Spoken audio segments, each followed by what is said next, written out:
ज्या पद्धतीने पाहिलं आपण द्वेष जो आहे द्वेष दिसतो आहे साहित्य संमेलनामध्ये प्राईम मिनिस्टर पासून ते ठाकरेंपर्यंत जो द्वेष आहे साहित्य संमेलनाचा व्यासपीठ जे आहे अशा पद्धतीने द्वेषासाठी वापरलं जाणं कितपत योग्य वाटतंय? मला असं वाटतं की प्रत्येकाने साहित्य संमेलनात बोलताना त्या ठिकाणी काही मर्यादा या ठेवल्या पाहिजेत आणि विशेषतः जे साहित्यिक आहेत या साहित्यिकांना वारंवार असं वाटतं की राजकारणी हे आमच्या स्टेजवर येऊ नयेत किंवा तशा प्रकारचं त्यांचं नेहमी वक्तव्य असतं.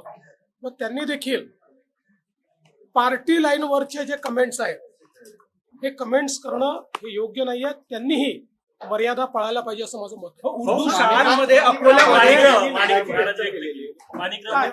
ते म्हटलं की 100 दिवसाचा कार्यक्रम दिला आमच्या आणि आम्हाला पीएस आणि ओएसडी देखील नेमता येते मुख्यमंत्र्यांनी नेमले. असं आहे, पहिली गोष्ट माणिकराव कोकाटे यांना कदाचित हे माहिती नसेल, पीएस आणि ओएसडी नेमण्याचा अधिकार हा मुख्यमंत्र्याचाच आहे. त्याचा प्रस्ताव मंत्री मुख्यमंत्र्याकडे पाठवतात आणि मुख्यमंत्री त्याच्यावर अंतिम निर्णय करतात. हे काही नव्याने होत नाही.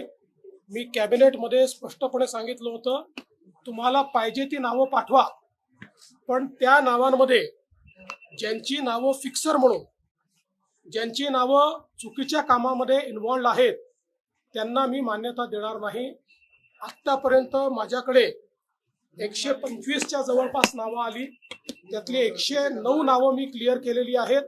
उर्वरित नावं मी क्लिअर केली नाहीत, कारण कुठल्या ना कुठला आरोप त्यांच्यावर आहे, कुठली ना कुठली चौकशी चाललेली आहे किंवा मंत्रालयामध्ये त्यांच्याबद्दल परसेप्शन हे फिक्सरचं आहे. कोणी नाराज झालं तरीही मी अशाला मान्यता देणार नाही. उर्दू शाळांमध्ये अकोल्यात मोठ्या प्रमाणात गैरप्रकार आढळून आले. नागपुरातही ते प्रकार आहे. काही चौकशी करणार का राज्य सरकार? निश्चितपणे आमचे जे राज्यमंत्री आशिष जयस्वाल जे आहेत यांनी याच्यात पुढाकार घेतलेला आहे. अल्पसंख्याक आयोगाचे अध्यक्ष प्यारे खानजी यांनी या अनियमितता शोधून काढलेल्या आहेत आणि प्रचंड मोठ्या अनियमितता आहेत.